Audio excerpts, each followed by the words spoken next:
Latest here. Hey, Rich. Good afternoon, Sandra. And this is a relationship that has been confrontational for years, and now it is as explicit as it has ever been. That between the Obama administration and Prime Minister Benjamin Netanyahu of Israel. With 3 weeks to go in office, Secretary of State John Kerry laid out the administration's view for Middle East peace. And he spent much of that talk giving a reprimand, really, to Israel over settlement building.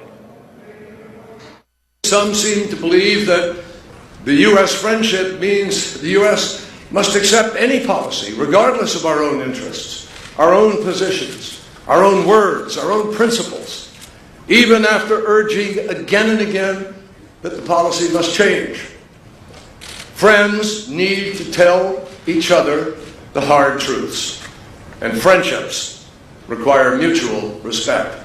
Kerry added that the U.S. cannot do nothing and say nothing when they see the hope of peace slipping away. Kerry did also criticize Palestinians for what he called the glorification, essentially, of terrorism, renaming streets and public squares after terrorists. As for the Israelis, they took it nothing more than a one-sided attack. We're not about to be swayed by mistaken policies that have caused great damage. Israelis do not need to be lectured about the importance of peace by foreign leaders. As for the charge from the Israelis that the Obama administration was behind this resolution, Secretary of State John Kerry says that is not true.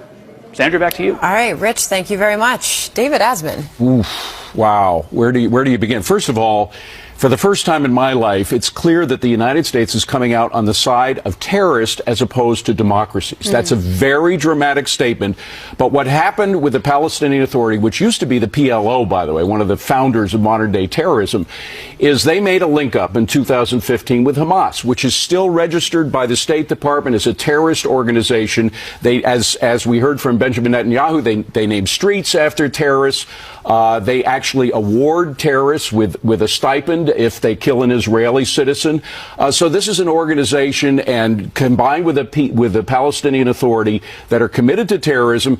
If you listen to John Kerry's speech, about 2 hours of verbal assault against Israel. Yes, they mentioned a couple of things. He mentioned a couple of things about terrorism on the Palestinian side, but overall it was a condemnation of Israel as though they were the aggressors rather than the terrorist organizations who are the real aggressors. This is an extraordinary moment in U.S. history. And it wasn't just Netanyahu that took to slamming John Kerry's speech. The president-elect Donald Trump took the opportunity to do so as well. Watch.